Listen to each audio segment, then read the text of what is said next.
Hello বন্ধুরা, মৌসুমীদি রান্নাঘর daily ব্লগে আপনার সবাইকে স্বাগত জানাই।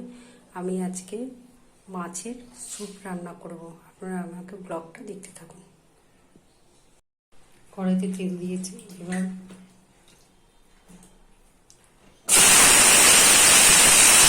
পটল, বিনস, গাজর, পেঁপে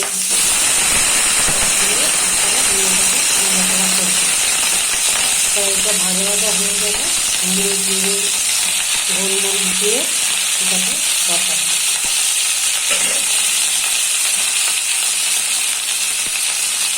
আর একটা টমেটো দিয়ে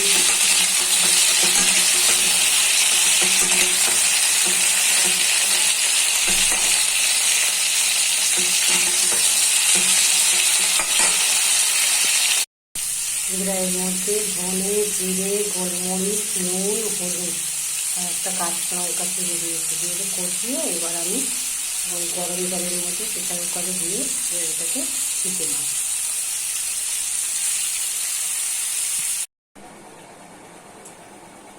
আমার ঝোলটা রেডি। আপনারা করে খেয়ে দেখবেন কেমন লাগে। আমাকে সাবস্ক্রাইব করবেন আর সুস্থ রাখবেন, সাবধানে থাকবেন।